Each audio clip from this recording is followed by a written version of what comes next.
I'd like everybody to meet my good friend, John Paul Fernandez, who's a biomechanist, and he and I have traveled around the world doing seminars with Smart to Move. And John is John Paul is. I've learned a lot from him, and it's amazing the information that he has to present. John Paul, why don't you go in and talk to the people? Hello, Mike, and hello, Terry, and thank you very much for hosting me for this webinar. It's a great experience. Sorry for my accent first, but I'll do my best. I'm in France, so I'll do my best with my French accent. Anyway, I'm really happy to spend the time with you, and I know you already talk a lot with Ground Reaction Forces today and Scott before, which is an amazing scientist as well. And I would love to pursue it tonight on the ground reaction forces with the 3D force plate we've got. Mike, if you got any question or anything you want to stop me, you're welcome, of course. Will do. I would like to talk about 6 different points tonight. I'll go very quickly on some definitions reminder because you spent time on it, I think, and everybody knows it. But if you just look at the video, it's good to just get the definition first. Then we'll see why do we need to measure 3D ground reaction forces in golf? How important is that? Okay. We've got to link that with the assessment of the player and the test. Mike is specialist on that, and we'll review quickly the test you're doing, but everybody knows, I think, in your regions. Then we're going to see on force plate, what are the key data we should analyze on ground reaction forces. It's like the recipe to use a force plate. We're going to go much deeper in the kinetic sequence and especially in the peak windows. When should the peak of force of the ground reaction forces should occur to get the maximum effect on the golf club at the end. And then we will cover some different cases we had with Mike in Taiwan about a month ago or 6 weeks ago before everything happened. We had the opportunity to stay in Taiwan for nearly 10 days, and we work with national players, we work with elite players, we work with amateurs, and we have different cases on the 3D plates that we have increased the club speed about minimum 6 miles per hour, 5-6 miles minimum with an iron, sometime up to 16 or 17, I think, Mike? Yes. Yeah, so it's quite amazing. We had some pros too. We had a bunch of pros. Yeah. Yeah, pros and ladies, men's, amateurs, many people.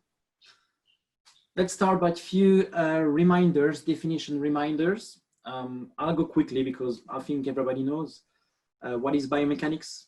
Simple definition of biomechanics is the study of the effect on physical forces on a life structure and their movement. Just simply, normally we use the laws of mechanics, but we apply that to human body or anything alive. And the way that a human body can answer is different for each people. That's why you use common physics laws, but apply to each different person, and you have to make something personalized at the end. In biomechanics, there's 2 big fields for analysis. The first one is the kinematics. That's what you had probably covered already on the day before. All the motion analysis, description of the motion. That's what you do with kinematic system, like I think Dr. Sasho Mackenzie and Dr. Phil Shitama spoke a lot before. And the second big field in biomechanics is the kinetics. And that's what makes the motion happening. The forces and the torques are creating the motion. The forces creating the linear motion, displacement in line, and torques are creating the rotational motion. We need to know where you create the forces to see how you can create the motion at the end. That's the link. Of course, we're going to talk a lot about force. A force is invisible. It's an interaction between 2 objects, okay? And when you apply a force to an object, you can change its motion. It could change direction, it could change its shape, or it could change its speed. It can slow down or it can accelerate. But every time you see an object changing its speed, a force has been applied to it. And more you apply force to an object, faster is its acceleration. That's why if you want to increase the club head speed, you have to apply more force on the shaft to make the club going faster. So increasing the force source will increase the speed of the club at the end. This is the main thing to remind. Symbol of force is F, and the unit is normally the Newton. We like to use sometimes the weight instead of newtons, or a lot we use the percentage of body mass, so that makes something reference to your own body, your own mass, which is much more easy to understand. When we describe a force, last thing, we use vectors. That means there's a point of application, there's a direction, and there's a magnitude. We'll see that later on the software, because we always represent the forces with arrows. When we talk about forces, there's also important to know what are the shear forces. Shear forces is when you apply unaligned forces in the same joint or same area. This is very important because sometimes you can see that with the ground reaction forces, you have forces not aligned with your joints. And this is where you can create an increased risk of injuries. That's very important to avoid shear forces. So every time you try to bend your knee in the wrong angle, you can increase the shear forces, and you can increase the risk of injuries for your knee. It's the same for the hip, it's the same for the lower back. So one of the big use of the ground reaction forces system and 3D force plate is to reduce the risk of injuries and avoid shear forces. A torque, also called moment of force. The torque is the rotational force. Okay, if you want to make an object moving in one direction, you push on it, it goes. If you want to make an object spinning or twisting, you apply two forces in opposite direction around the object itself. And as you know, in golf, we have some rotation. Even the club is turning around us, so we need to create some torque. The torque we can create on the ground is the vertical torque. That means the rotation around the vertical axis. You already talked about friction, but this is the way you can create some horizontal rotation. The other torque are also important in the golf swing, and that's the relation between the ground direction forces vector and the center of mass of the body. We'll come to that a bit later, but this is the whole way you can create some rotations and linear motions. A quick review. Newton's described it in the 17th century. The laws of motion, there are three laws. The first law is the law of inertia. I mean, nothing moves as long as you don't apply enough force to an object bigger than its own mass. So it's keep it same velocity. The second law is the law of motion. If you apply enough force to an object, it's starting to move and accelerate or decelerate. So we see the change of speed. That's what we described already before. And that's the famous equation, force equal mass by acceleration.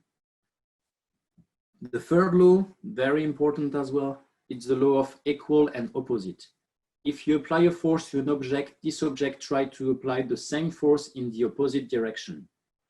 Just depends the mass of the different object. If one object is heavier than the other, it will move less, and the lighter object will move more in the opposite direction.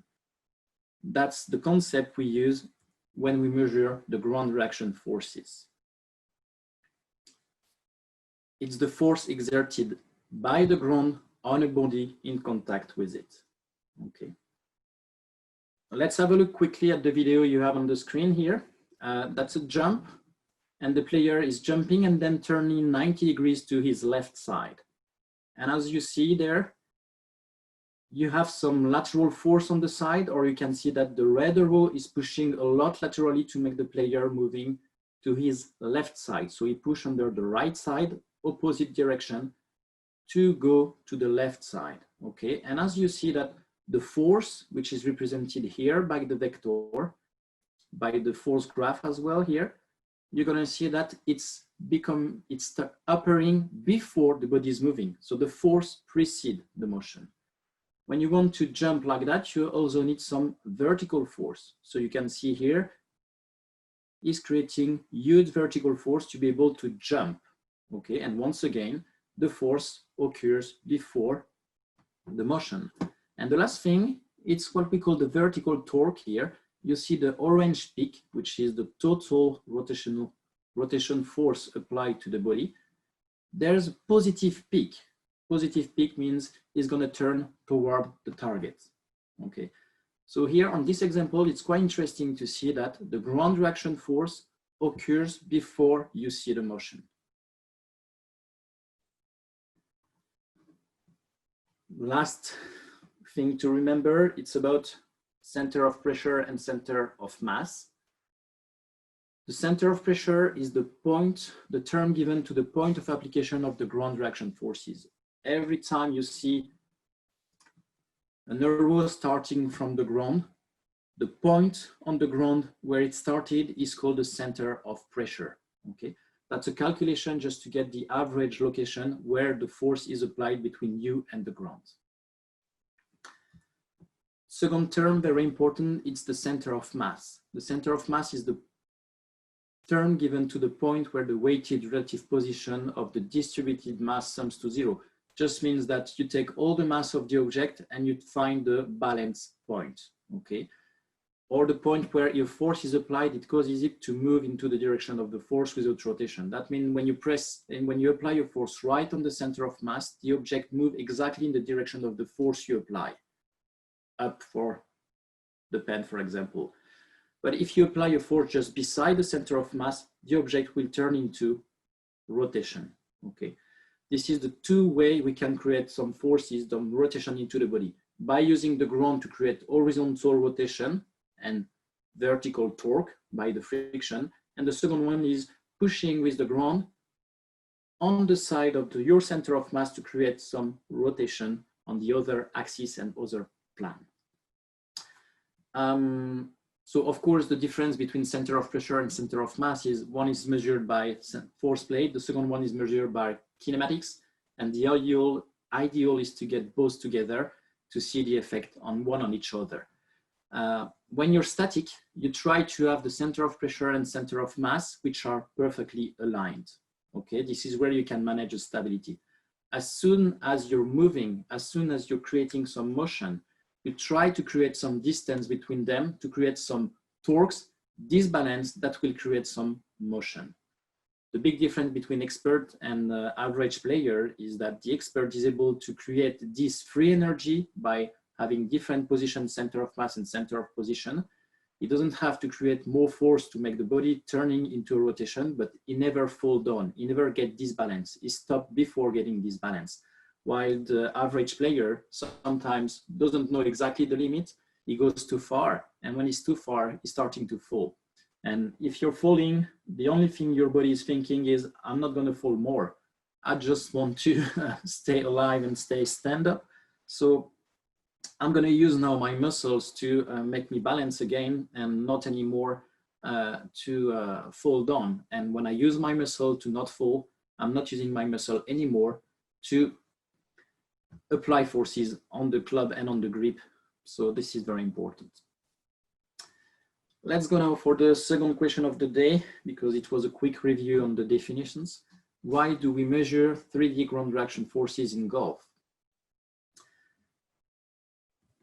I could ask the question, what is the performance in golf? I mean, the performance, of course, to get a good performance, you've got to get the ball as close as possible to the hole. Even in the hole is the best way.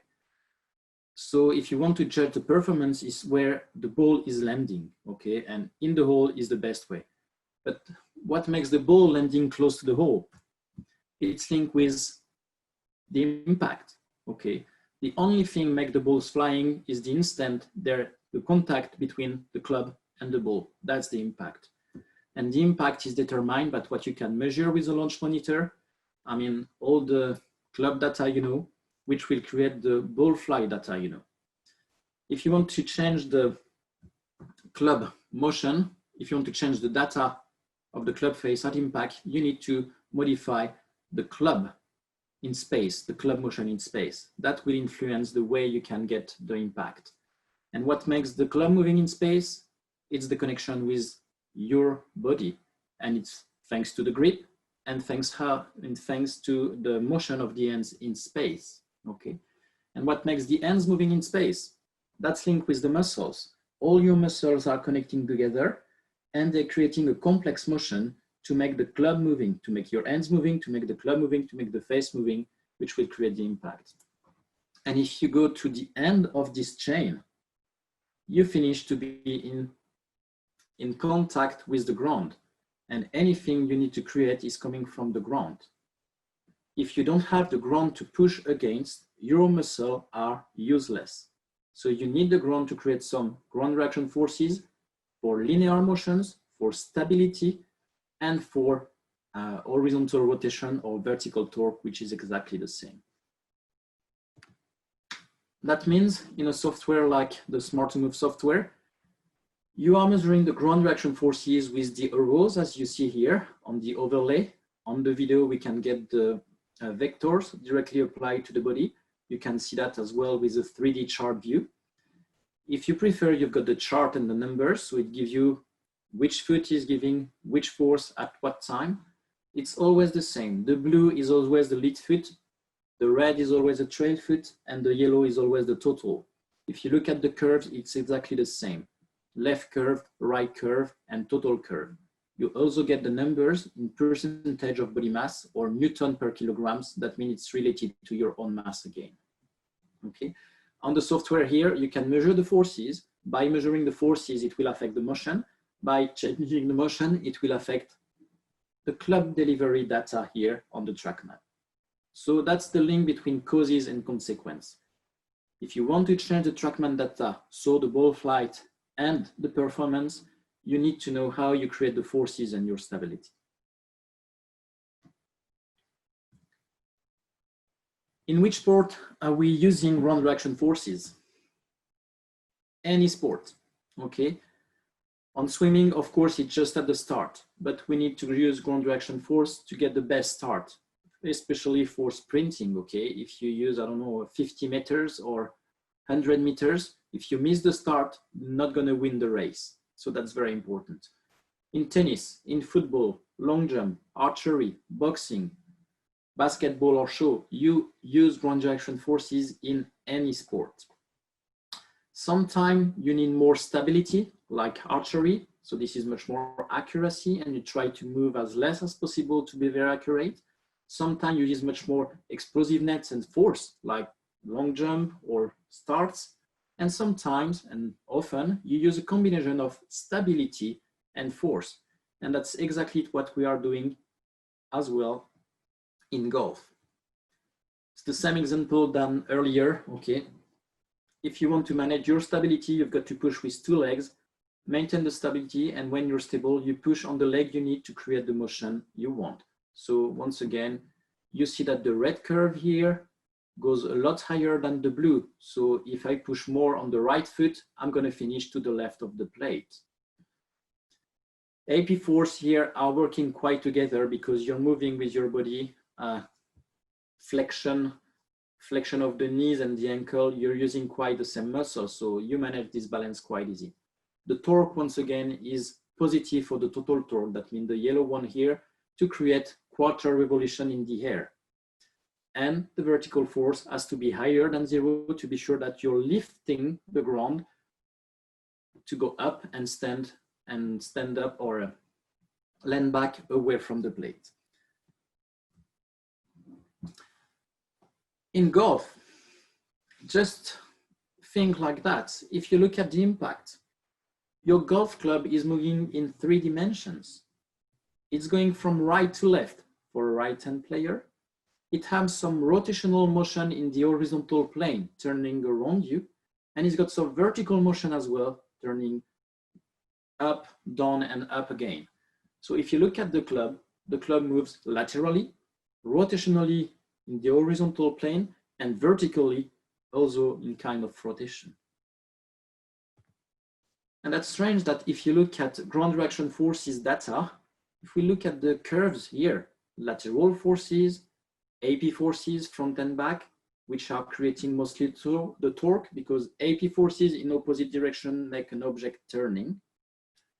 And vertical force, you see that all of them are participating into a golf swing. So you need to use lateral force, AP force to create some rotation, and vertical force. Everything is used in the golf swing. This is where we can go deeper later on the kinetic sequence and like that, all the stuff like that. This slide is my baseline. It's how I work. Any sport I can work with, I try to find the optimal motion. The optimal motion happens when you have the right amount of force at the right time in the right direction according to your body constraints and the environment constraints. If we look at the players on the right, I mean, all of them are a great swing. All of them are great careers. I mean, they've got many major and they won different tournaments. They're really good players. But what's the best swing? All of them have the best swing for themselves because they all follow that. They're creating the right amount of force at the right time, in the right direction, according to their body constraints and the environment constraints. If you've got all these parameters at the same time, you can create what we call the optimal motion. To know what is your own optimal motion, you need to assess the players. That's what Mike makes a lot and is creating on the last 30 years, or nearly slightly more than that now. He created some simple tests to know exactly how you're built and what should be the best motion for you, or how should react your body to be in the best balance and be efficient to produce more forces and don't lose power into his balance. That's with a French player, 4 times winner on European Tour, Jeff Remesi, in your course, in your facility in Jupiter. So measuring forearm and arm, measuring the right hand grip, as you all know.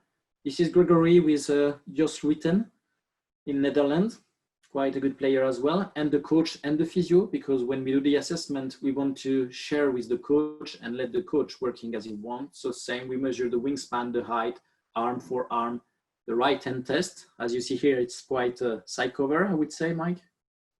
Yes. Yep. We can measure people on the 3D force plate. We can measure people on the 1D force plate for the posting as well. It's quite interesting to see in which hip you load. I mean, sometimes it's an evidence that you see with your eyes, but you can measure as well in which side you are posting on the force plate when you do the test. So it's quite interesting to do the test over there. Here we see David Horsey, a European Tour player as well. We tested in Europe. We can do as well some physical tests.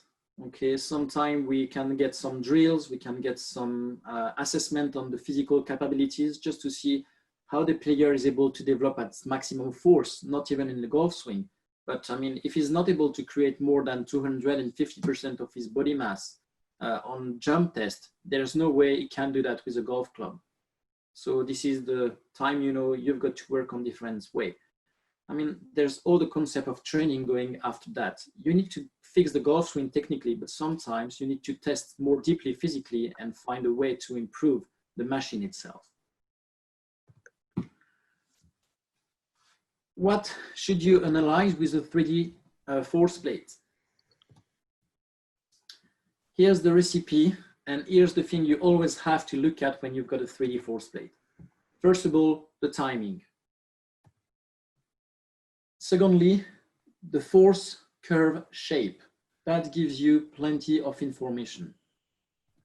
First thing to look at is the amount of force, how much force you create. And last, but it's related with the other, the point of application. Under which part of the foot are you applying the force when you produce the force? On the timing, I'm sure you covered it before. So this is what we call the kinetic sequence. The kinetic sequence, we know that for 100% of players doing a good swing, 100%, that's important. 100% of good players, they have the peak of lateral force occurring first, which is the red one here. Then you've got the peak of rotational force happening second, and the peak of vertical force happening third. These are about the position you see here. I'm going to detail that slightly later on the PowerPoint. But for 100% of players, glide, spin, launch, or lateral, rotational, vertical is what you see and what you observe on ground reaction forces. I don't think I need to go deeper on that. I'm sure you covered it. Scott covered it. Yes, of course. Second thing to look at is the curve shape. Okay, a force curve gives you many indications about the player is doing. If you see this example, that's with the Smart to Move 1D force plate app here. You can see that before the top of swing, which is just there, you see the curve is shaking. It's moving a lot. that means the player is pushing, stopping, pushing, stopping, pushing, stopping, pushing, stopping. I mean, the player is fighting with something here. Could be the stability, could be to try to start the club in a certain way, could be linked with the fact that in that case, the club was quite heavy. So the way to control the club was not easy and the player was trying to control it. So just readjusting permanently the forces. But the way, when you see, every time you see a curve shaking like that, you know that the player is not comfortable or is looking for stability or having an issue. That's something not as simple as it could do. But then at the top of swing, you see that the curves are getting much more smooth. And here, that means the motion is fluent. So every time you see fluent motion and nice curves like that, sinusoidal shape of curve, I would say, this means that the motion is quite easy to reproduce and it's quite natural. Another thing to look at is how steep are the curve. I mean, steep is the low point and the high point. How much time you need to reach from low point to high points and how much force. If you divided the force by the time, that gives you your potential of explosiveness. Once again, we are not equal to that. Some people have got a lot of explosiveness, some people don't have so much. You can train it physically, it's not so easy sometimes, but if you've got some, it's a good chance in the golf swing. I mean, if you want to reach higher forces, to deliver higher forces to the club and get higher speed, you can't really apply force longer in the downswing. Downswing is a limited time. So the only thing you can do is to increase the force you can create in the same amount of time. So developing the explosiveness in the golf swing is very important. Explosiveness, is linked with the steepness of the curve going up. The amount and the direction of the forces, I'm sure you cover it as well, but on the ground direction forces on the force plate, we consider that if you create more than 20% of lateral force, the peak of lateral force, you are using some lateral force, okay? Normally, the player needing to have more lateral force are the rear post player because they're on the right side and they need to push off the right side, off the right foot to shift the weight toward the left. So we consider that for rear post, you should get at least 20%. The highest value we ever measure on our 3D force plate at Smart to Move is a long driver world champion, Jason Zubak.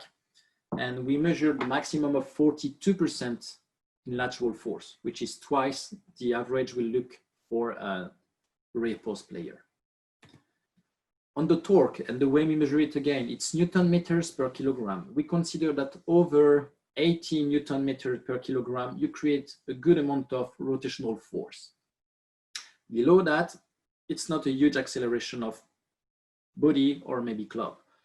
The highest we ever measure, it was in Thailand. Ben from Trackman, we measure it, it was about 160 Newton meter per kilogram. I mean, he's able to turn a lot in the air if he needs. So he's got a huge explosiveness in the rotational force.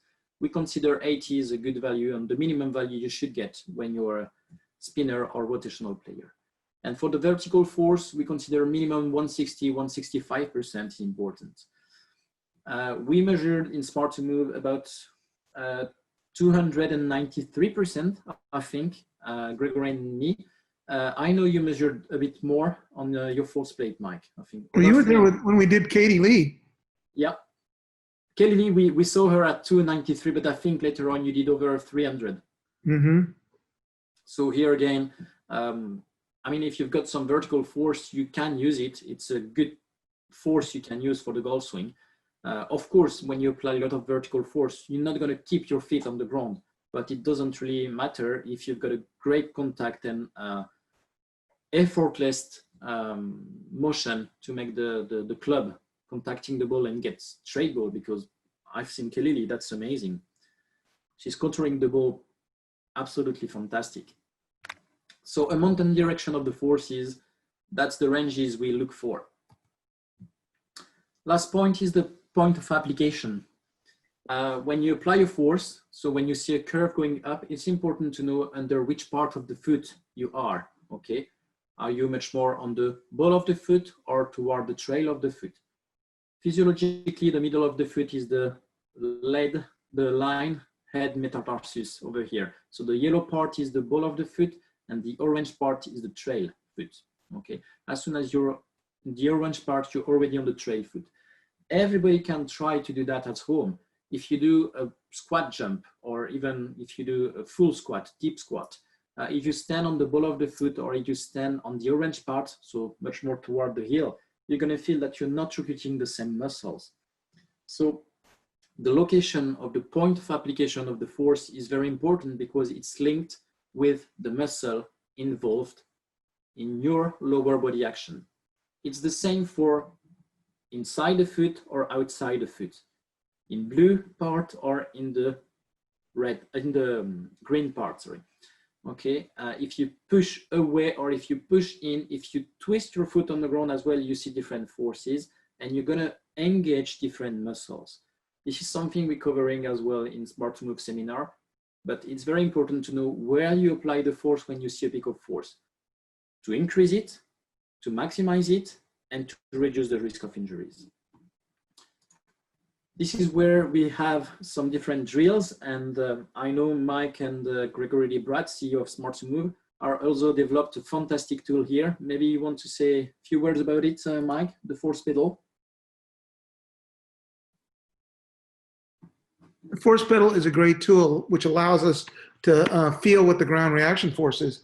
We can put it on the outside of the right foot to feel the horizontal force. We can put it on the ball of the left foot to feel the vertical force, or we can put it on opposite toe and heel to feel the torque. And it's a great tool. I mean, as soon as you identify in which part of the foot you must push off the ground to be sure you create the force for you, use the force pedal, and that's give you an instant feedback and helps a lot the people to feel it and develop more force. Yeah, very rarely do I give a lesson that I don't utilize the force pedal. Of course. So if you're interested for the force pedal, I know there's a website, there's a YouTube channel, so you can get many different exercises and stuff. So you can have a look. It's very interesting and totally connected with the ground reaction forces. Let's talk about the kinetic sequence and especially the peak windows. So as you know, the kinetic sequence is the peak of lateral force happening first, peak of rotation happening second, and peak of vertical happening third. All of them are happening before impact because you want to use these forces to be delivered to the hands, to the club, and propose the ball. Every time you see a peak of force occurring after impact, but just useless, the ball is gone. So there's no way you can transfer more energy to the ball and it go further. We have observed on the 3D force plate since a few years now that the lateral peak is occurring around the transition. Around the transition means sometime just before the club set or change direction, sometime just after the club change direction, okay? Every time you create lateral force, it will help to make the club change in direction. If you have an object like that, and if you want this to move on that direction, you can simply push laterally into that direction. So the lower body goes that direction, the upper body goes that direction. When you create lateral forces, that makes your body shifting to the left, and that makes the lower body shifting to the left and make the upper body going in the different direction to the right. So the club can change direction thanks to that. Of course, if you've got a long club, John Paul? Yeah. It's the right foot pushing away, which causes the hip to translate and move forward, correct? Absolutely. That creates both effects at the same time. Mm-hmm. That will make your body shifting to the left, but that will make also the club going to the right, okay? And when you create the force under the foot, you don't know how much will be delivered to the hips to move and how much will be delivered to the club to change direction, okay? And I mean, you can get 50-50 for each, you can get only 20-80, everything is possible. It's the way then you use this force in your muscles, in your coordination, to apply it much more to make your body shifting, or much more to make the club changing direction, okay? More you clap these forces to the club, more the club will accelerate a lot in the first part of the downswing.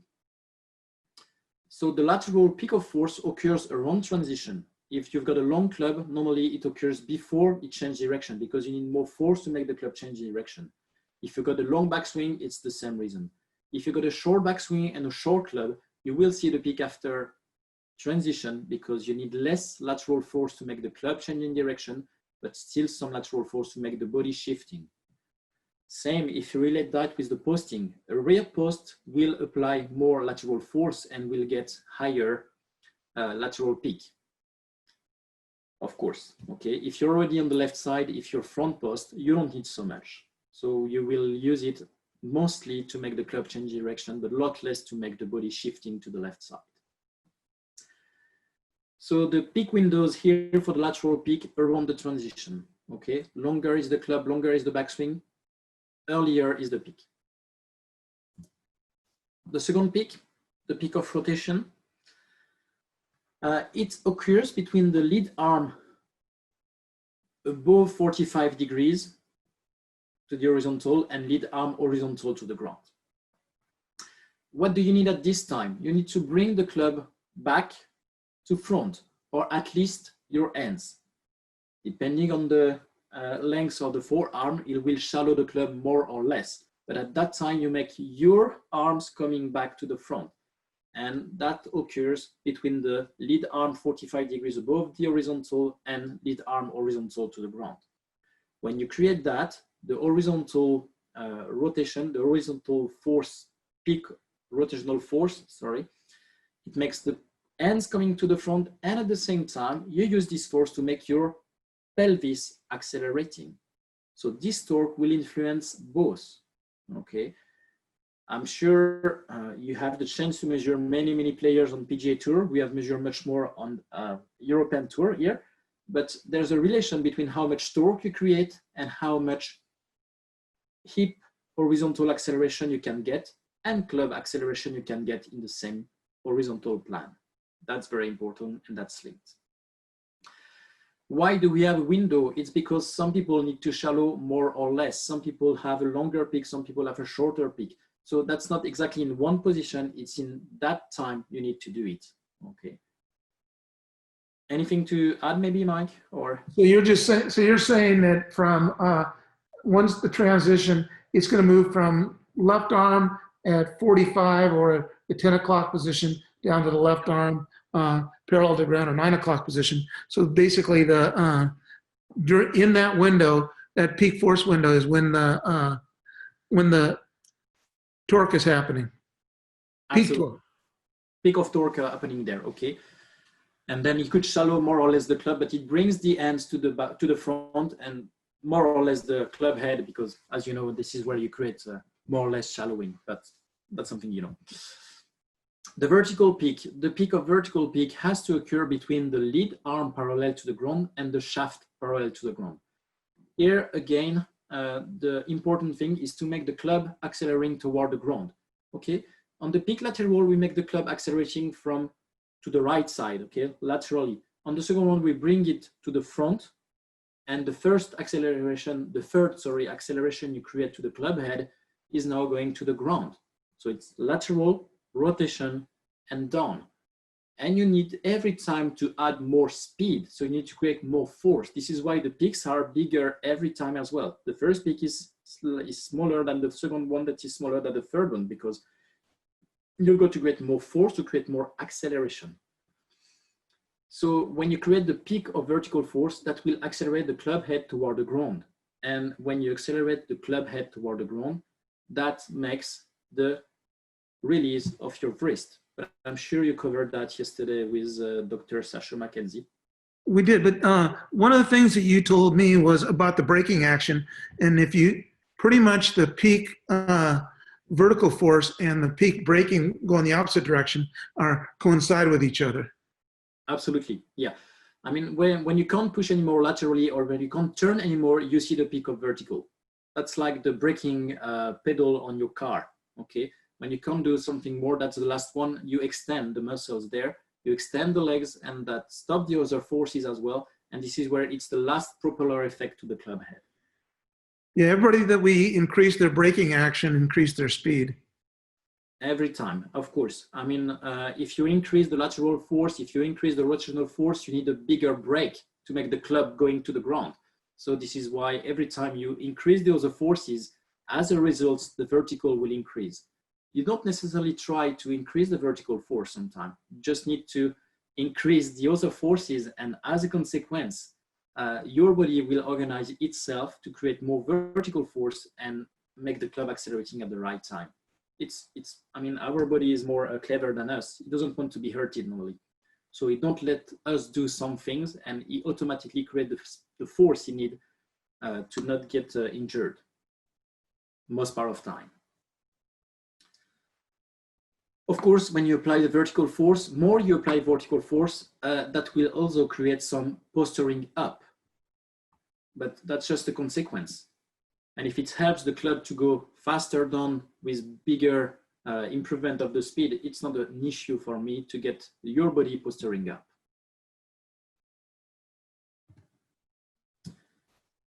I think I covered the main part. You did. Let's cover. Let's answer some questions.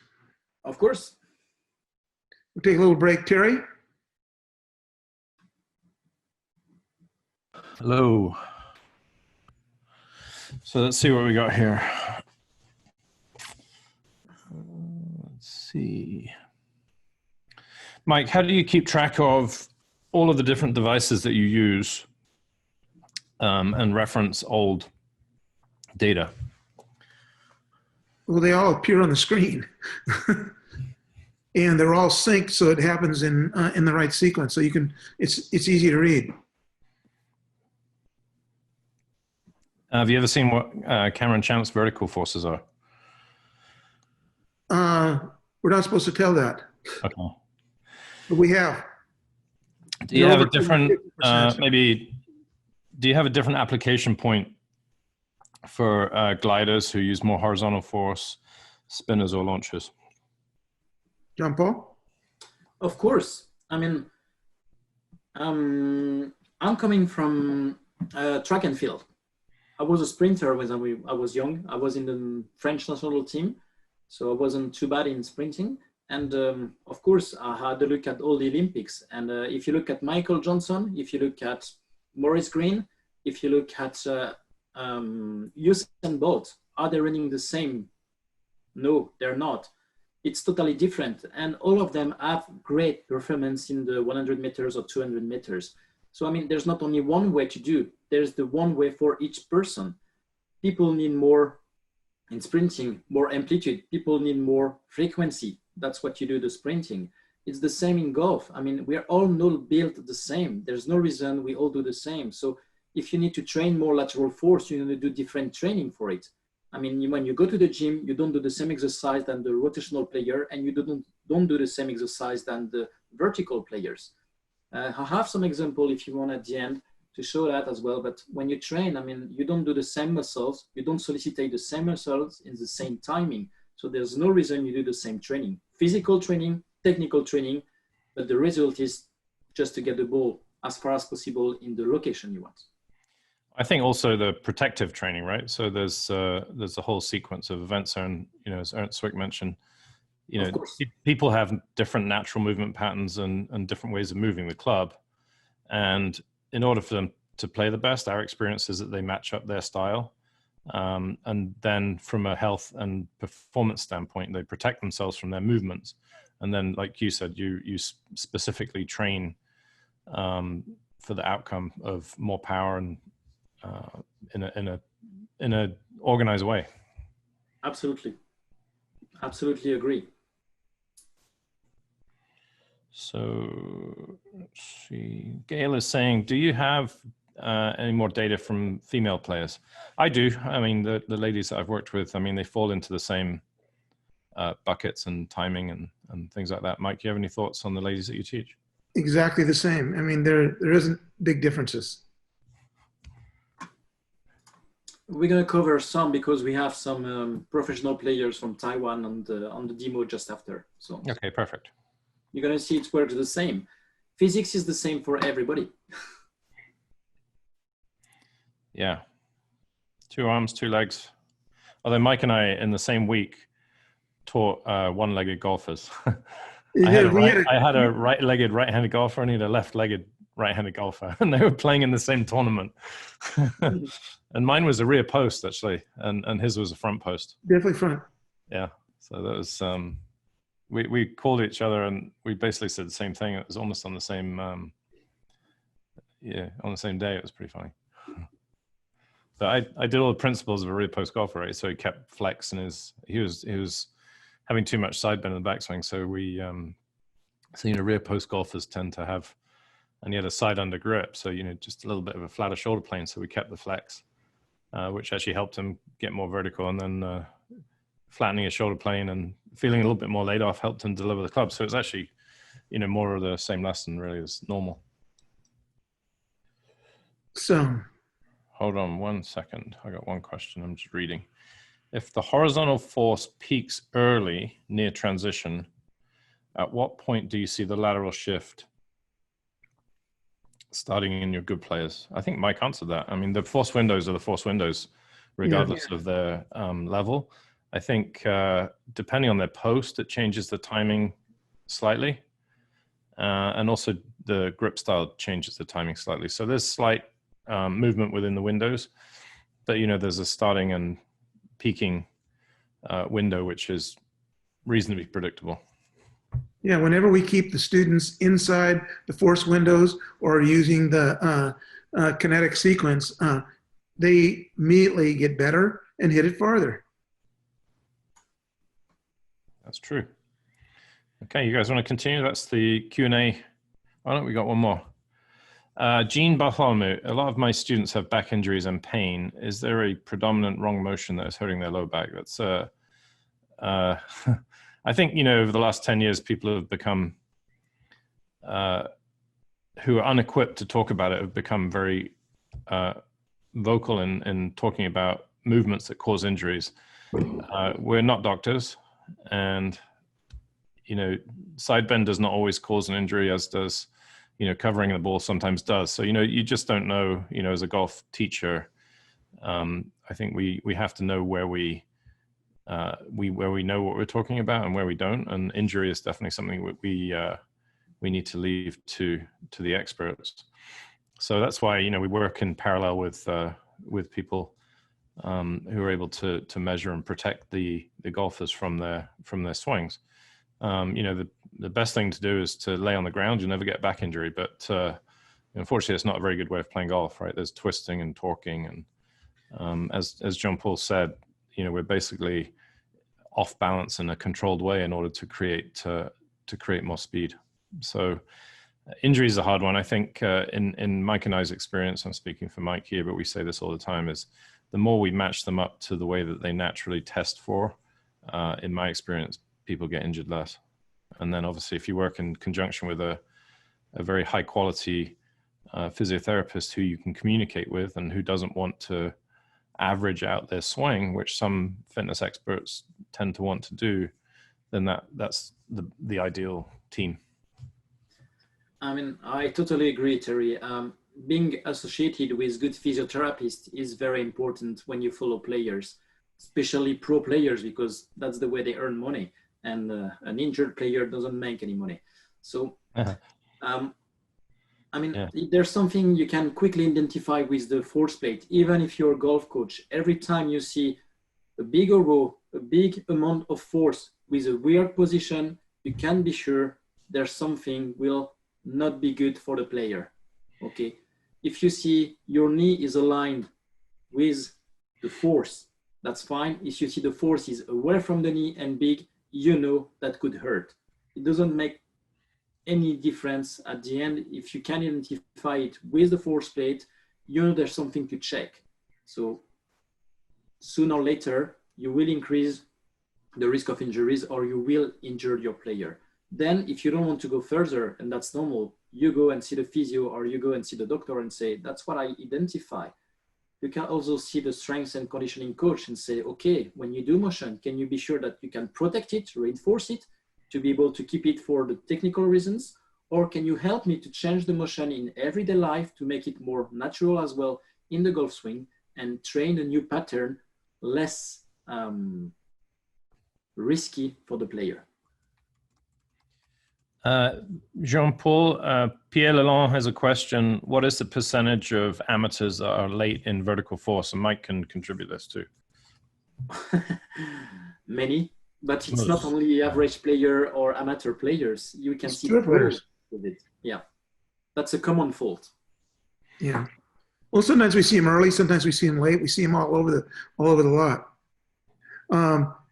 That's a good lead in. Let me do my share screen first of some of the you and I worked with in Italy. Italy? Yeah.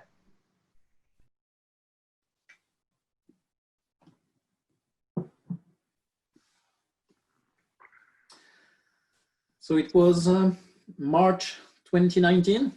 Yes. So nearly 1 year ago. Mm-hmm. This is Molinari.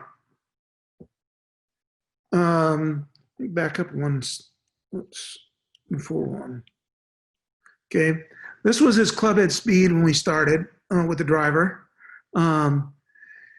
Notice how low the spin numbers are.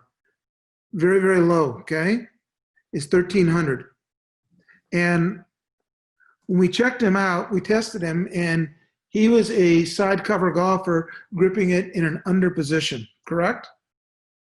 Yeah. Okay, let's go ahead and let's look at this, and you can talk us through this, Greg, John Paul. Yeah. So the first swing with the driver, we saw that he had a huge lateral force. You see there's a small orange area on top of the graphs. When you reach that, that means you're in the tour average. But on the bottom graph, which is the vertical one, there were no vertical force or very few. Okay. I mean, the sequence was good, the timing was good, but sequence was good at first. Sorry? Remember, the lateral and the torque almost happened on top of each other. Yeah, they were quite close, but mostly he was not a side under player, as you know, and he had a lot of vertical in his swing, but he was not using it because the maximum was about 155% of vertical force. So, and it also happened early. Yeah, absolutely. So once you identify that, when you did some changes,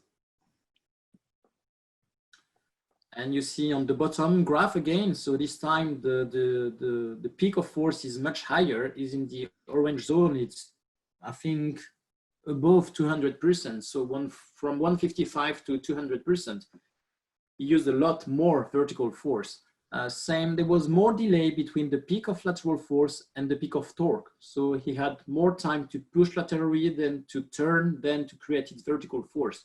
They happened perfectly in the correct window. Perfectly in the correct window. If you go up to the peak of vertical force, you see it's just when the shaft is parallel to the ground, which with his explosiveness is very important. Okay, when you're explosive, it delivers it faster, so it's closer to the impact. Look at that difference in the amount, over 200%. Yeah, from 155 in vertical to over 200%. This is about 10 balls later. Yeah. And here's what his club head speed did. From 111 to 119. And what happened to the spin? Spin went up because the right hand was better. Right hand was more hitting down, so that makes the spin going higher, and the ball flight changed as well. So so let's go ahead and let's show them the other examples, okay? Of course.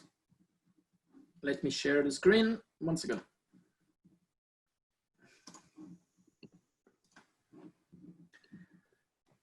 Okay. Do you remember this player, Mike? Oh, sorry. That's Babe Liu. Yep. He was quite tall and strong. He played on the Chinese tour? Yes. I think. No, Asian tour. Asian tour, yeah. And huge potential. Huge potential. That's the swing before. So we got the overlay. She had the peak of lateral force right at the transition, which was good, just 20%. Good point. She had a very good torque, 108. So that's the value you see here. That was absolutely perfect. And she had quite a poor vertical peak again, as we see sometime. The timing was slightly late, and the value was 142% of her body weight, which is not so high. And we tested her, and she had, I think, 3 launch in her. Right. So there was no way she can do that. We can see as well that during the backswing, there's some traces that are slightly shaking, okay? You see the orange one is shaking, the orange one is shaking as well here and as well here. So, I mean, the way she was doing her backswing, she was not comfortable to bring the club at the top swing. Another thing we saw with her is that at the peak of force, she was slightly toward the back, the heel, the left heel. Mm-hmm. And to the outside. Optimal. Okay. So here's the swing after. So you see it's just a few minutes later. It's not the right timing because yeah, I imported it in my computer, but it was about 15 minutes work. And you see that she reduces a lot the peak of lateral force. She was about 20%, she dropped to only 13%, but she had only 1 glide on her profile, so there was no reason she had too much lateral force. At the same time, the torque remained about the same, just over 100. But it's happened at the right time. Yeah, but the vertical increased a lot. That was something totally new for her. So it was not easy to feel it. But that's why the timing is not still perfect, but that means she can still have some improvement there. You see that the peak of force was 1 or 2 frames just before impact, but it went from 143 to 180, which is huge, okay? And then when we took her outside with the driver, she went from 96 to 105. But you see, she won 77.8, and here in about 10 minutes, she dropped. She popped up to 84.8, so plus 7 miles an hour. Mm-hmm. I mean, for a professional player, that's another game. Okay, and effectively, before this session, the maximum driver she had in her life, the best driver in her life on the TrackMan was 99 miles per hour. Yep. The best one ever. After this session and during this session, she did about 6 or 7 drive. And we had an average between 102 and 104. Right. She touched 105 to one time. Yeah, I don't get this one, but I mean, that's totally different and huge difference, sorry, there. And the good news for her is that by this new way to work, I mean, professional players are not easy to work with. The reason is that they're spending so much time to train to do a certain motion, to achieve a certain motion, they think it's good, that it takes time to convince them and to change their pattern. It's much more easy with an amateur normally than it is with a professional player. So that's why you see she's still shaking there, because she was trying to try new stuff, but by applying better forces, she already increased the speed, but the peak is at impact, so there's still some room to big increase, big improvement over there. It was quite amazing. Huh? She never believed that she looked at the TrackMan and say, oh, I never go 100 and it's always over 100 now.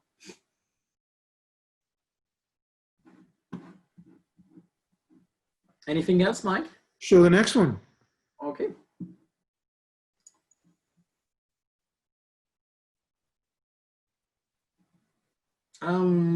This one is very interesting.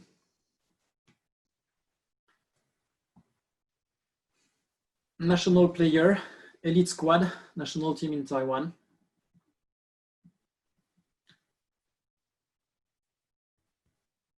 So his big issue is the peak of lateral was occurring very late. You see how low is the lead arm. It's already horizontal to the ground. And the peak of torque and vertical Happened at the same time. happen at the same time. That's what we call the sequence issue. Okay, so this player has a huge potential, but he was not comfortable, and I mean the ball was not in the direction he wanted. He could miss left and right. I mean, you can maybe comment the swing direction club pass, but it's not make a good ball fly, I think. Correct.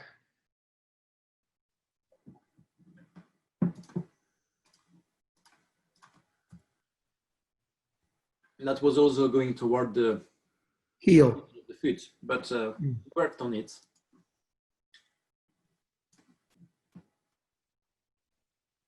And he fixed his grip, got his stance width correct, and worked with him on loading from right heel to left ball of the foot, pushing with the right leg, and then using the left leg to push back and up. Absolutely. And here's the result after a few minutes again. So now the peak of lateral force is still occurring when the lead arm is parallel to the ground, but he's got quite a short backswing. Huh? This is his backswing, top swing. So you see, there's no peak, but that's the peak of lateral. Then we have the peak of torque. And due to that, the torque increased from 100 to 132. So totally different. And you see, it's not when the shaft is parallel to the ground, it's just below the lead arm. It's in the window. Yeah, in the window. Has he got a very short backswing, that's a good window for him. And the peak of vertical went slightly up as well, 180. And I mean, the numbers changed totally. He had +4 miles an hour and he was not missing anymore left and right. So that was very good improvement. I mean, I remember the coach, Jimmy, was quite amazed about it. Okay, show the next one. Of course.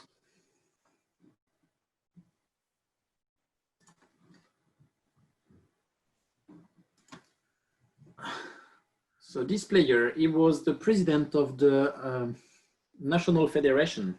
You remember? Not so tall, but very, very explosive.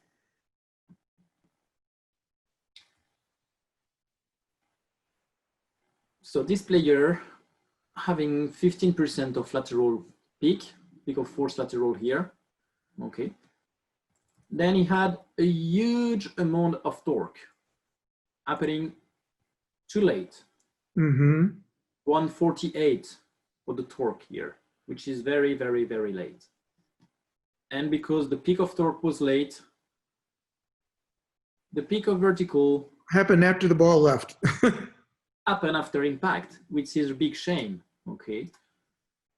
So when you've got that, there's different solutions. You can work on try to make the peak of force, of course, going before impact.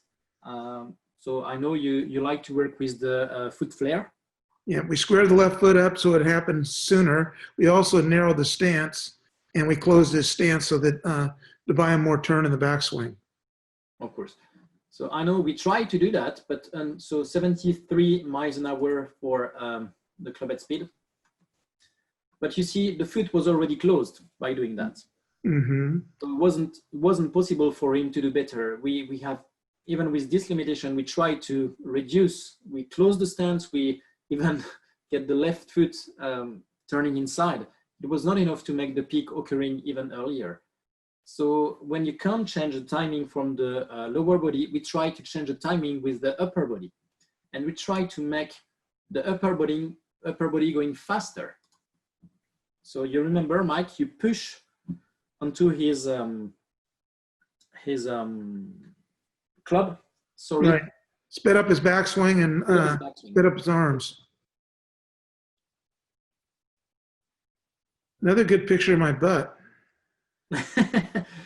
I need not put all of them. I've got quite a lot. Anyway, we reduce a lot the lateral force for him, which was not the huge one. We still have the huge torque, 143 again. And this time we have the peak of force occurring at impact. I mean, there's still some work to do, but we went from 73 to over 79 miles per hour by changing that. We actually got everything in time, and his driver had the fastest club head speed he'd ever had by Yes. 12 miles an hour. I remember that he hit the net on the back of the practice and say, "Oh, I never thought I'll be able to do that." Was quite amazed. But you see, technically, you in a session of 30 minutes, which is very fast, you brought him some solutions. But here it's the time you need to go to see the strength and conditioning coach and says, "Okay, you've got gold. You've got. I mean, this player is very explosive. He's got capacity to create huge forces and very fast forces, but he cannot deliver the forces creating with the legs to his upper body. So you need to work on reinforcement of all the core muscles to transmit better the forces and not lose some energy from the lower body to the upper body. And Let's go with the next one. And you need to work as well on the speed of the upper body just to be able to go faster." Jeffrey, professional player as well. Is this the one that was swinging 128 with a driver? I think that's him.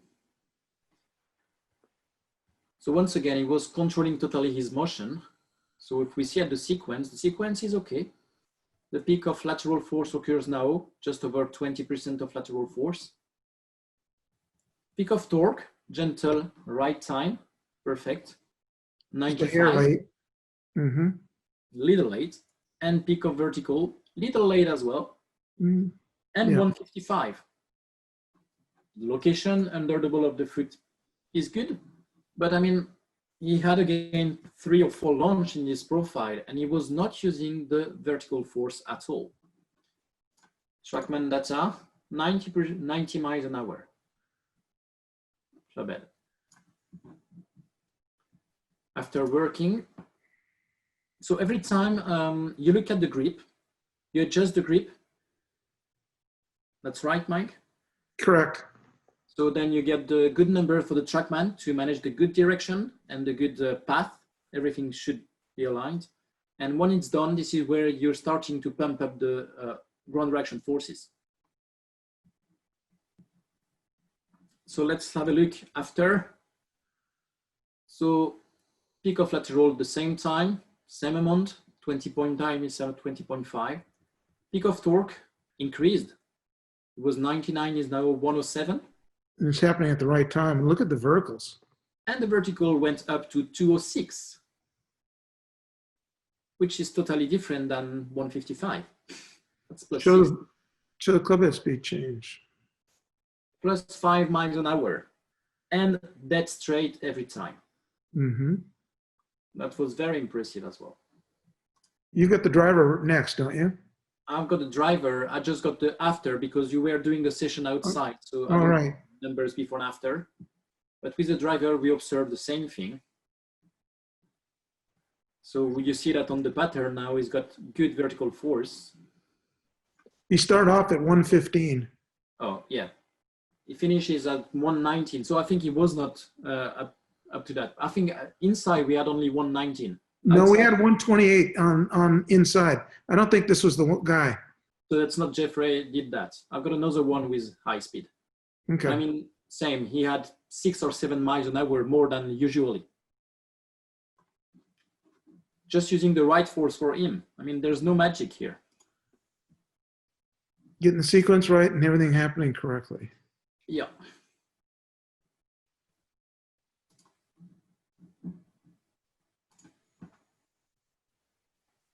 This is a very fast one. I think that's the one you were talking about, Mike. So I don't get the trackman data, but he was at 94 miles an hour with a 7 iron, which is already not bad. Okay. Yeah. See how much lateral force he had. 24. Torque was only 80.8, not so high. It's in the window, but it's a little early. The timing was good. And you see the shape of the vertical force, so 138, very low. And you see the shape, if you look at the blue curve here, if I put it in big, you see that it's one peak, then a small second peak. I mean, it was not pushing always and in one explosive way under the lead foot. The value under the lead foot is 110 only, okay? I don't have TrackMan data here. But from 94, which is already very good, we change that. And instead of pushing only 110 below his lead foot,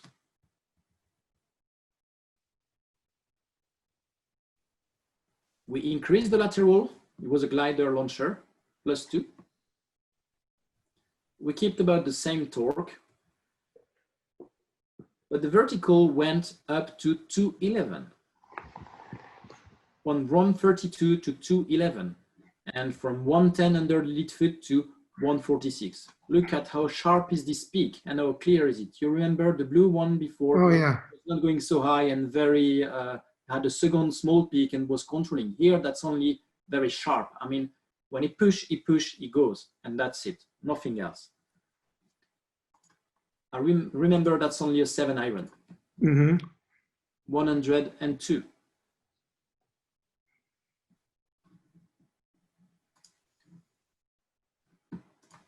His driver, by using that same strategy,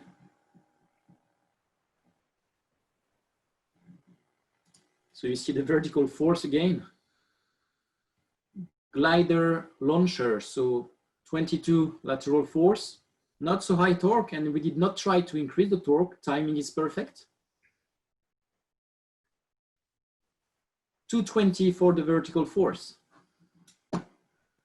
And that's inside. We had 126 miles an hour for the club head speed. Yep. We actually got up to 128 one time, but he started off at 115. Yeah.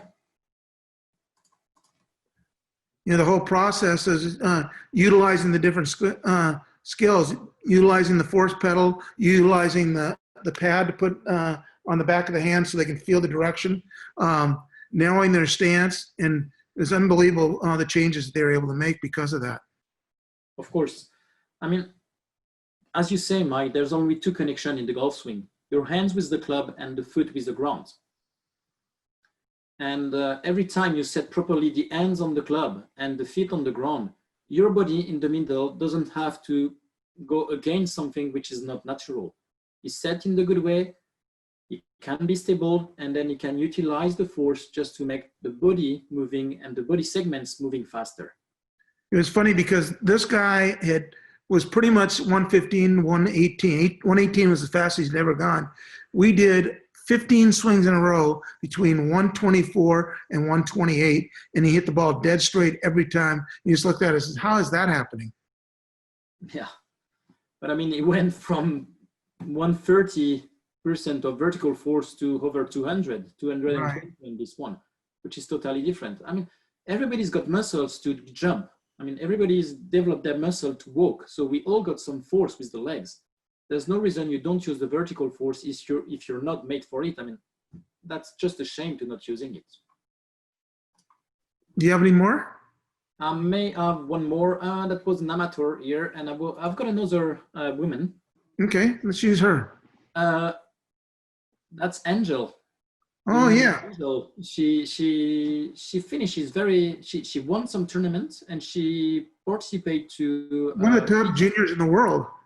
Yeah, so quite an impressive and amazing player, talented and so much interested by golf. I mean, she spent so much time with you. That was great. Her sequence was way off, remember? Yes, look at the peak of torque and the peak of lateral force occurring exactly at the same time. So see, the peak lateral is when the lead arm is parallel to the ground. 76 miles an hour. And she had a gentle vertical force, about 155. Very gentle. And a little bit late. And a little bit late, absolutely.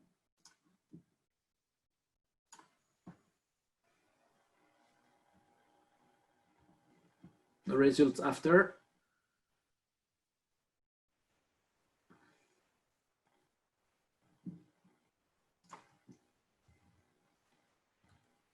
Peak of lateral, happening at the top of swing, at the transition, not anymore with the lead arm parallel to the ground. Yeah, we changed, we changed a couple of things. We closed her stance and we fixed her grip so that everything could work properly. Now, if you notice, the lateral and torque are not happening at the same time. There's difference. And pick of vertical went from 155 to 175. Mm-hmm. Okay, and not with the shaft. Now it's happening at the right time. Not too late. And she went up to 82, from Mm-hmm. 76 to 82, +6. And once again, that's a real elite player. Well, we also took her with the driver when we had her, and the fastest she'd swung was 96 miles an hour with the driver. Yeah. And we got her to 104, remember? And her verticals got over 200. Yeah. And she liked me after that. I mean, Instead I was an old, fat, short man, and all of a sudden I became about 6'6" and smart.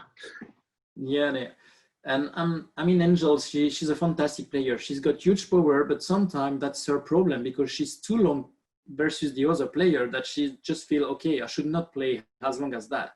But there's no reason. I mean, having a better drive makes the second shot normally easier. So let's go ahead and let's wrap this up, and we'll take some questions. Of course. Bonjour. So I think the summary of the questions is, Mike, can you give us some ideas of the steps that you took in general? What kind of things were you changing? So you talked about the paddle drill, which we sent a video out. I'm gonna send that one out again. So I think over this next week, Mike, we do some videos of paddle drill, some force plate description. So as JP said, we connect to the world in two different places, the grip and the ground.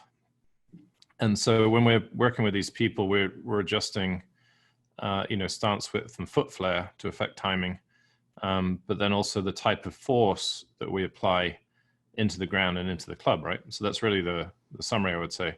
So Mike, you want to talk, if you remember some of those lessons, Mike, you want to just talk it through? Because I had quite a few questions around what did you do to change the timing and magnitude of some of those things?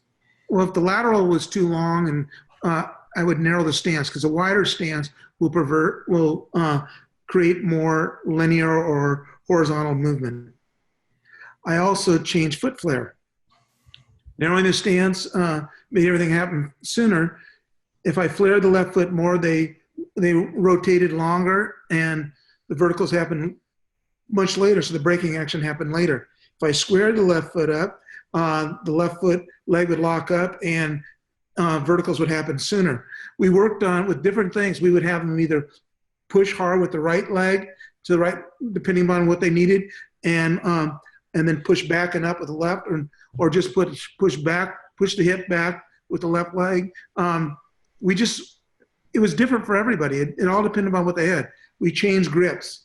As soon as we went from side on to more under, they went more lateral. Just like Molinari, who was very much side under, had a ton of lateral. As soon as we moved him to side cover, which he was measured for, all of a sudden his verticals increased and his lateral decreased. We narrowed his stance and fixed the right hand grip. And immediately, all of a sudden, everything started getting better.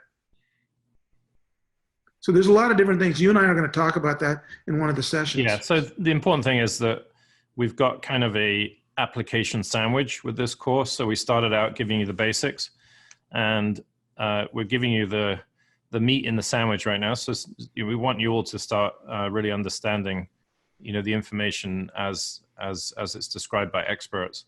And then towards the end, we're going to put it all back together for you. And, especially we got a panel next Sunday, which is growing by the day. We added Parky and Jason Floyd, who, these are really elite teachers that have been using the system. And interestingly, they applied it immediately. So, they did the course on Friday, they went to the tee on Saturday and started using the system and learning it really quickly. Whereas the people that we've been to the courses many, many years, with some elite teachers out there who've been to our courses, but are still sitting on the fence whether they should try it for the first time or not, which doesn't seem to work very well, Mike. What do you think? I don't think so either. And it's funny, when you talk to the different biomechanists, they all recommend using our system.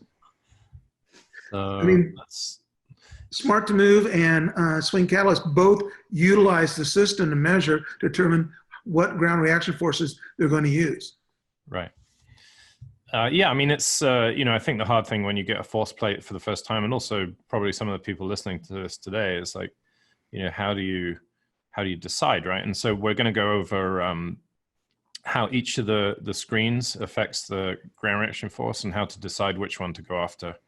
And what JP has talked about today is once you know what to do, then how do you affect the timing and sequence.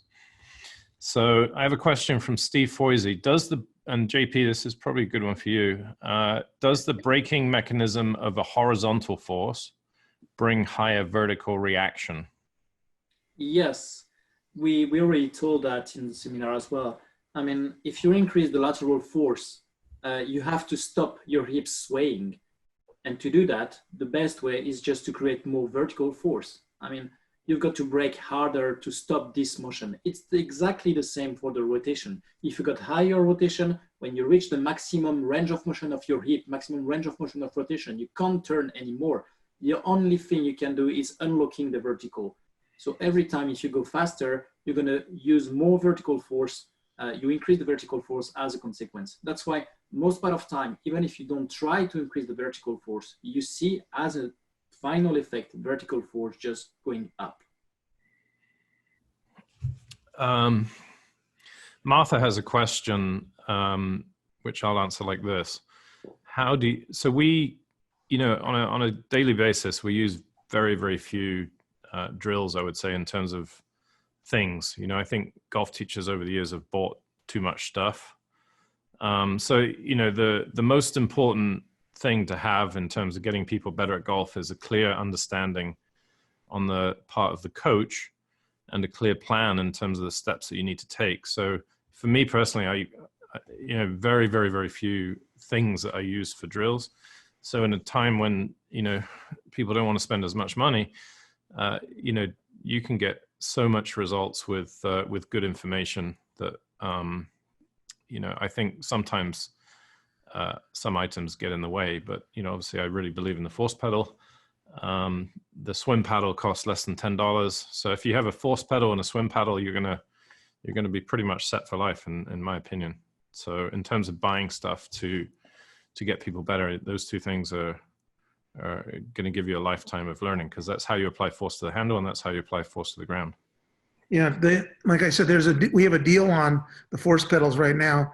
If you go to theforcepedal.com and you type in Mike Adams 20, all in capitals, you'll get 20% off of it. Dieter Olsen has a question, which both of you can probably answer. This is something we discussed relative to different posts. How does the left foot vector related to the left hip when peak vertical is reached? Or how is the left foot vector related to the left hip? Is the force oriented in such a way as to increase hip speed? Yeah, so I mean, I'll go there first. Loading using the point of application correctly is going to create the torque component. The vertical component of the vector is going to be adjusted according to whether somebody is a front post, center post, or rear post. So the angle back towards the, away from the target is a variable based on their kind of their combined testing results, right, Mike? So you guys want to talk about that? We talked about that. Go ahead, JP. You and I have discussed this a lot. Up to you, but yeah, I mean, the ground reaction force vector, if you push right away, once again, to the center of mass, it goes up. If you push slightly on the side, that goes up and turn. But if you go more to the side, but not necessarily more force, the lever distance between the center of mass and the force is bigger, and that makes it turning even faster. So the amount of force is important, but the direction is important. If it's right away on the center of mass or far away from the center of mass, it totally changes the effect onto the body. One is make you lifting up, one is make you turning faster. So, I mean, you can play with it, but physically it's more difficult to create bigger levers. So sometimes you increase the force instead of increasing the lever, but you can use both. They're all good. Guys, how does this help people who release early or cast? Well, Jack Nicklaus said he couldn't release it soon enough. That's great. It depends upon what you are. I mean, the more under you are, the more lag you have, and the later you release. The more side cover on top you are, the sooner you have to release. I mean, we have drills that we work on. We plug for the side cover on top, plug the club in your belly button, and you try to plug it in the button as soon as possible. You got to deal with the student in where they are at, what they should be. And everybody has to deal with them as an individual. You know, from my perspective, I answered that question, I think on Friday, that I usually fix, so a lot of the times Mike and I will have people, so let's say we move someone from an under grip to a side cover grip where they need more release, they need the club to release earlier. So we'll have them hit shots with their feet together, which is encouraging them to release earlier. If they then go and play golf, you know, they're going to be hooking it, right? So they basically tell them to hook it with their arms because they've been using their swing to block their arm action for too long because their grip is too strong.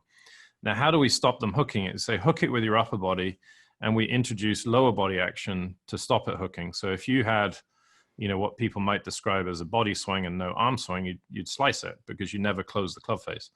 And if you had an upper body swing and no lower body swing, you'd hook it because the upper body is a closing action. And so personally, I use a better load, a better lower body timing to fix the casting. And I very infrequently tell people to not release the club. It's very unusual. I'm the same way, probably 100% the same way. I'm always trying to get them to sweeten. I have them throw balls at the ball on the ground, Right. have them skip stones. Terry had a great thing. He bought a discus and started using it as a training aid. And the discus teaches the side cover and on top position. I mean, basically, whatever gets them to release. Because right now, most golfers have problems releasing the golf club. They never let it go. And if you shoot a basketball, the arm starts straightening immediately. When you throw a ball, the arm starts straightening immediately. Guess what? When you hit the golf ball, if you're not under or side under, that right arm starts to straighten immediately. Right. So it's within a whole system. I would say the people that would probably release it earliest, just from a kind of traditional golf teaching standpoint, would be somebody who's a front post golfer. You know, they shift too much to the right and don't come back. So they're not really applying much force in the downswing. They're really just swinging their arms. So, you know, they need to learn to post in the right way and then start adding force into the system. If you look at the way Mike and I increase club head speed, we're always trying to encourage movement. Like, it's always dynamic. So we're trying to improve load in the downswing. We're trying to improve you know, sequence and timing. We're trying to improve the way that people release it. We're never introducing lockdowns like, okay, whatever you do, don't move your leg, you know, put this thing under your arm and that will make it look better. You know, all those kind of things are not, so you have to manage movements, you know, segmental movements and how they interrelate to each other to get maximum speed. And the thing is, you know, kind of like if you sat on a bike and it wasn't moving, you fall off. It's kind of the same thing in golf swing. If you get more and more movement, it becomes more and more stable, and people actually get more consistent when they do that. So people who hit it further usually hit it straighter and more at the center of the club face at the same time. I mean, just like taking a chain and swinging it slowly, it wobbles all over the place. As soon as you speed it up, you can change directions and it stays in its orbit. Right. So let me see, any more questions? One more question about Angel. Can you talk about what you did to increase her verticals? Taught her how to load. She didn't know how to. And that's the one thing we did is we, with the force pedal, we had her, you know, pushing with the right to get to it, to push into, so she went from right heel to left ball of the foot. From there, she pushed into the ground and it started getting her up. Also fixed her right hand grip because she was trying to, we worked with her on trying to hit up on it. So the right hand went more under, and as a result, she hung back and just had a lot of lateral, but not much vertical or torque. So as soon as we fixed her grip, The lateral went down, the verticals and the torque and the vertical went up, and all of a sudden she was able to smash it and able to release it instead of hold the face off. Right. Even something as simple as apparently simple as shooting a basketball, right? I mean, you don't just do it with your arm. You know, there's an amount of load, so that going down, there's a push back up, and the energy gets transferred into the arm. I mean, Angel she wasn't using her lower body because she was strong enough to get bigger distance than the opponent. I mean, she's quite tall, she's quite strong as well, and she did already far. So she said, why to get 20 yards more to me? I mean, she doesn't feel she needed it. So that's why she just tried to control it. But as soon as you say, okay, you've got this power and it's free, use it. Then she realized it. We turned her loose. I have a question from Simon Bakewell, which is an excellent question, actually. The part that I'll challenge in your question, I like re-asking questions, by the way. So he says, what components are needed for a rear linkage, so a side cover golfer or on-top golfer player to create enough shaft lean? Now, the question is, what is enough shaft lean? You know, generally the side cover and on-top golfers will have the least amount of shaft lean. Mm-hmm. So then there's a question of how do you define what is correct between the least amount and the most amount, which would be an under golfer. So there'll be a big difference. There'll be, you know, just from a 2D image face on, it's probably about 20 degrees difference in the look to their shaft lean. You know, the rear linkage golfer will tend to have a steeper attack angle, so they'll launch it lower. And they need shaft lean in order to create the launch and spin. So, sorry, they need lack of shaft lean to create the launch and spin. You know, usually and that really is the same answer as what do you do about somebody that releases it too early, right? So effectively you're looking at too much loft, which some of our players have too much loft in the funny sense. Lack of but generally speaking, Bakey, I would say I would usually work on their lower body action and improve the timing of the release through their lower body action.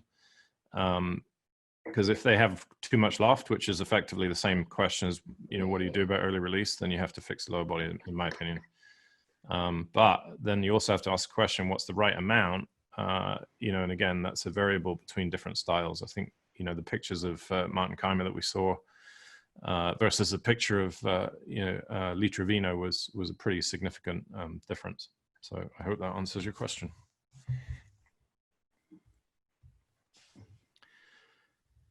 Well, it changes the tool we use for them too. I mean, you're not going to use the club that forces you to get a ton of shaft lean to be able to hit it for somebody who's a side cover or on top golfer. Totally different. Brian Pate has an excellent question, which is, you know, when people say that's an excellent question, do you know what it means, Mike? Right. You have an excellent answer ready for it. So then what an excellent question.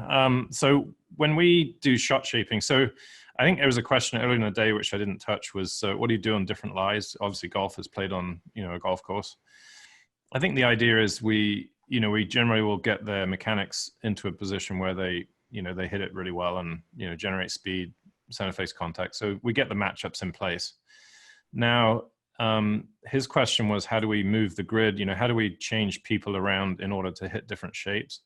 So, you know, basically we're going to have, you know, people circle around open or closed, which if you remember what Mike was talking about with how that affects the timing of the launch, we're going to use that effect to maximum effect, right? So if you close your stance, the club face is effectively going to close a tiny bit earlier.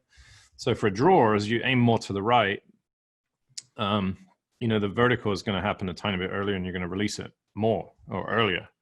And so, and as you move around to the left, it's going to delay when the lead leg locks up, which is going to delay. And so it's one of those funny things that, you know, as you just kind of leave the face mostly towards a target, circle around for a fade, you're basically going to swing along your body and allow the mechanics of that setup change to hit the shape for you. You're still fully releasing it. There's no hold.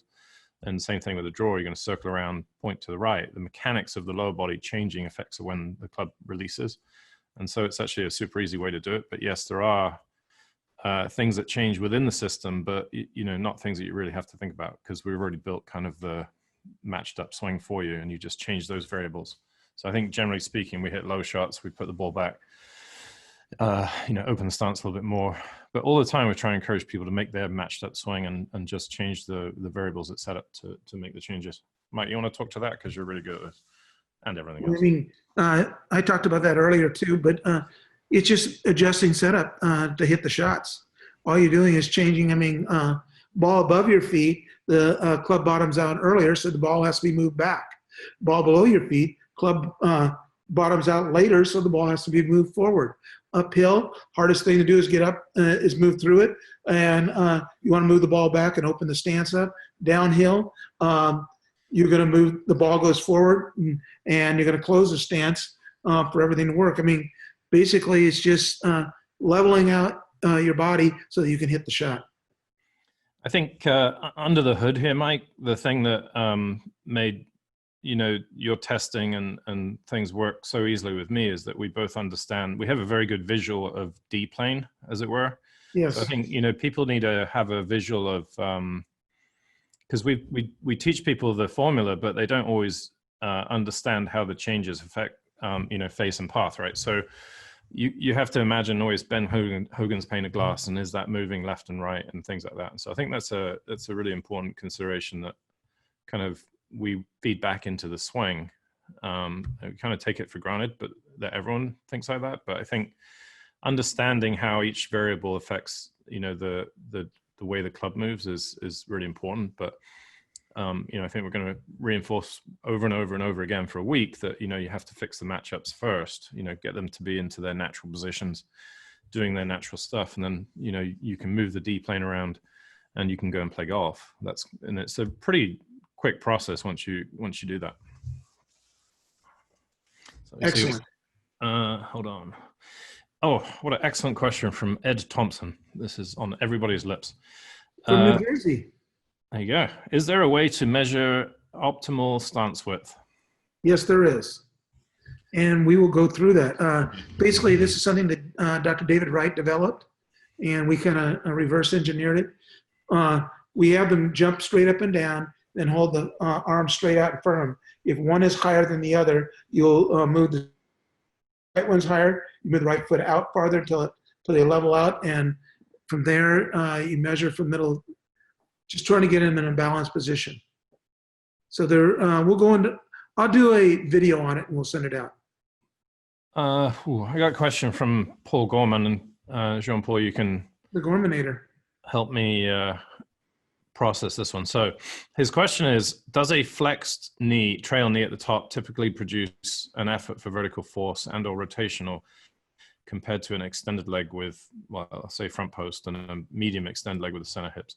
So I think the knee position and the pelvis position relative to the lower body has an effect. If you sustain trail knee flex, then it's going to tend to pull your center of pressure slightly to the right, and you're definitely not going to get, necessarily as far into the heel in the backswing. So it's harder to push diagonally. So for a horizontal, so a rear post golfer, that's okay because they need to push more horizontally. So I would say the more flexed it is, the more it presets you to push laterally, horizontally. As the trail hit goes further back, deeper, the body will intuitively want to push it forward, so it creates a little bit more of the shear force, and especially the anterior posterior force, especially with the right foot, the posterior force. So we utilize that, and that's what Mike Duffy is going to talk about a lot more on Friday. JP, you're more qualified than me, so why don't you go ahead and... you've got a good answer here, but it's very simple. If you have your trail leg, which is locked, if you've got an extended leg, the only way you can create or generate some force is with your ankle muscles. And there's not a big range of motion here, and there's not a huge power. So by bending the right knee, whatever the type of player you are, you're going to get more participation to lateral force, because if you try to make a stride to your side, to your left side, you bend your right knee. If you try to rotate toward the left side, only on the right leg, you're going to bend your right knee. And if you want to push vertically, you're going to bend your right knee. So, every time you lock a joint, you disconnect the muscle with it. And that's a shame. That's a loss of power. Right. It's quite simple, but that's true. Cool. Well, we have no more questions. How about that? We answered every questions. Anybody have any more questions before we say farewell until? We still have everybody on. Everybody is still on. 86 people. That's great. So we're gonna break, and we're gonna send you all the videos from the last 3 days, and we're gonna talk about what we can do better for next week. So we'd love to answer your questions. Obviously, the goal by the end of this is you understand how to do the testing. But again, the meat in the sandwich is making sure that you guys really understand with some level of depth how all this interrelates. And, you know, we've gone through the tough stuff here, and it'll get easier, much easier towards the end. And we've really enjoyed having you all on. It's been a great session. Great day. Thanks a lot, Terry. Thanks a lot, JP. Oh, hold on. Don't go anywhere. Thanks a lot, guys. Yeah. Oh, no, they're just thank you. It's okay. I thought I had a question. Thank you, Mike, was the comment. Thank you, JP.